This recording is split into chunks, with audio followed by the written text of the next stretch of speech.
Assalamu alaikum, bonjour, namaste, and greetings in the name of the Lord Christ Jesus. It is me, Wajiha Farhan, once again, and today we will be talking about education system from K to 12 in Canada. So we're talking K to 12, okay, not post-secondary. So first thing, as we all know, that there are public funded schools. There are three types of schooling. One is public funded, second is private, and the private could be the religious or the faith based schools, like the Christians have their own Catholic schools, Anglican schools, and the Muslims have their own schools. The Sikh people communities have their own schools, but in those schools you have to pay a certain fee, you have to pay a certain amount.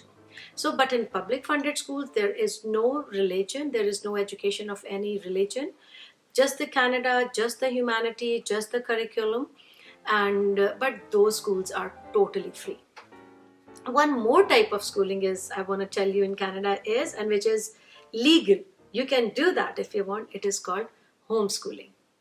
Isn't it interesting that you don't have to get up early and send your kids to school? You can, as parents, you can arrange for their homeschooling. You can teach them at home. You can, but there is guidelines. There is a document of the government which is online. So you have the different guidelines and you have to follow the same curriculum. As I mentioned in my early videos, I don't remember in which, but I said that the curriculum is one government document which is online, and all schools, no matter they are public, they're private, or they have to follow the same curriculum. If you want to have your kids study at home or the homeschooling, it's your job to find the resources, to connect with other people. So it is a separate phenomena. And I know some people, like my professors, one of my professor in University of Manitoba, her kids and many of their friends' kids, they homeschool them. So it is very much in your own control. It's in your own hand. Let's talk about another thing about Canadian schools, which I find it different. Not only I, but all the internationally educated teachers. It is inclusive educational model. What does that mean, inclusive education model? Every child has to go to school in Canada, as we all know that. So no matter the child has physical problems or challenges or disability, or the child has any behavioral or emotional or any type of like challenges, but they have to go to the same school.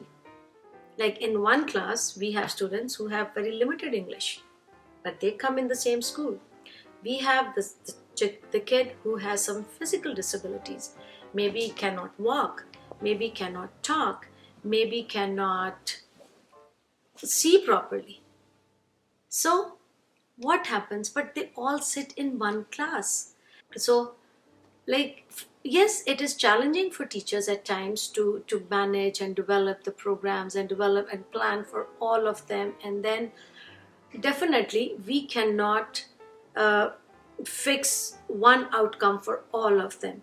Our in our planning, this is the thing that this is the very tricky part and very challenging part, is that the teachers, they plan according to children's ability. Or in Canadian schools, you have inclusive education model, which is totally different from our part of the world. Another thing, which is I find it, which I always say, that in other part of the world, especially in my side, India, Pakistan, Bangladesh, the schools, they are only academic entities. They only provide academics. They only they give you education. But in Canada, it is not only that we are giving them the education, we are catering their need of academics, but here we are catering their needs of social, emotional, and even the physical needs as well. How physical needs? If children, they are poor, they do not, or they are going through some problems at home, they can, like in schools we have breakfast programs. In schools we have snacks programs. Like, it's the another question, another video topic, that from where do we get the funding for all these food items in school? But we provide these in schools too sometimes, like in some schools, like so they can have the breakfast in the school. They can have milk, we have cheese, milk, cereals. We have fruits like apples, bananas. So children, if they are not having anything or something in the breakfast at home, they can have it. Second, we care for their clothing. They have the wool because they have lots of cold. School does keep some for the children who cannot afford it. Plus, in public school, again, my whole experience is with public schools. So in public schools, we have family centers.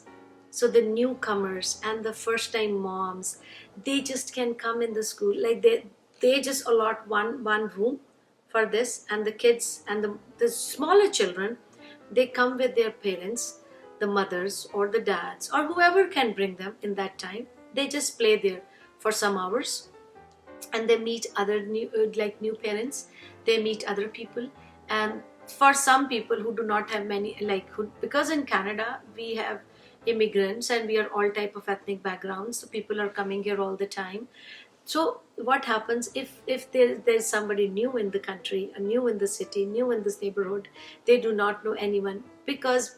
But with that place, family center, they make friends over there. They learn so many things. It is not only the playtime for kids, but it is the learning time for mothers as well, for families as well.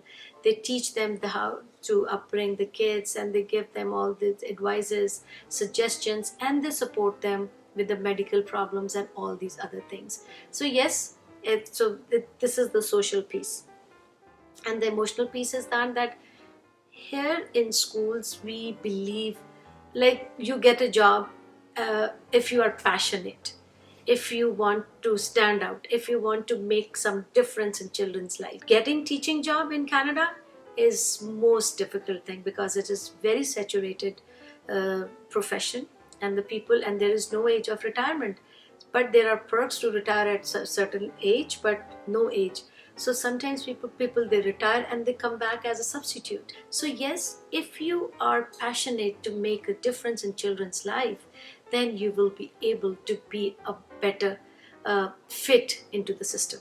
Teachers try to build relationships with them, and all the clubs which we have, they are all free of cost. Like, teachers do not get extra pay for that, and teachers only give that time from their break when they have clubs in school.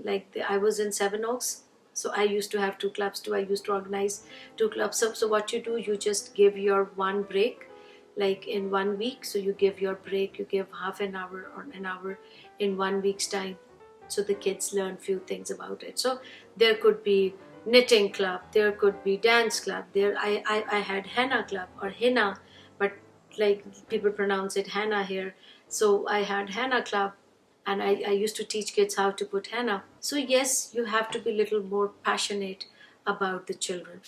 And the next point which I want to discuss here is the teachers and the staff is all trained, all certified. There is no possibility. I'm not talking about the private schools, but I guess the private school also follow the same rule. But in public funded schools, government schools, you cannot hire anyone who has no BEd, who has no certification done by the certification unit. And certification unit is the provincial government's area. So it is from the province government. So, and it is not that they all have the academics of that piece. They all have the education or the degree in education. But for your music, the teachers should have majors in music if they want to be music teachers. So this is a big thing, that if you are in games or you are in gym or you are doing sports, you have to have some bachelors with some sports things, and with all, like, you should have connection with your bachelors with what you want to be in Canadian schools as a teacher. And on top, you should have the BEd. So it is very, very well trained and highly professional people are hired as teachers in the schools. So one more thing, that if teachers want to raise their salaries after 10 years, they need to do one more year of education, one more year of a university education.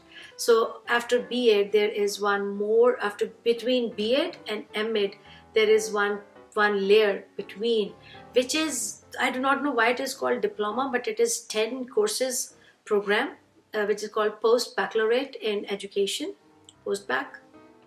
And it has different streams. So if you want to be a little bit higher and you want to come out of your classroom, you want to be learning support, school counselor, or psychologist, so for all these streams you have to do that 10 courses in that stream. So yes, you have to keep learning, keep educating yourself if you want. And this is how the teachers are all very well trained and all very professionally fine people of their uh, professions. And the last but not the least is, I just want to encourage my international educated teachers that curriculum is more or less the same, in because Canada is also the British country, and my country is also post-colonial. So the many part of the world were ruled by Britishers, and they brought this English education wherever they ruled, wherever they went. So the curriculum is more or less the same, but only the difference is the approaches, how we approach teaching, how we approach to the kids, what are our philosophies. And here, if you are an international educated teacher, if you want to be a teacher, I want you to encourage to form your own philosophy, that what do you want, what is your philosophy of teaching. And yes, someday I will share my philosophy as well. I have written that down too. And we all come in this profession with a passion and with our. So this is what I have learned in K to 12 there, and till 8th. After 8th, they start their credit systems, and for high school they have to finish like 40 credits, I'm sure, I believe, yes, but I'll confirm it next time. Maybe sometimes we will only make a video on high school and the credit systems. So but till uh, K to 8, there the teachers are responsible for taking their test and taking their things, but there are some provisional exams. But yes, it is all teachers' job, and they plan their things. They can pick and choose what they want, how much they want to stress on which topic. So it is all teachers' job.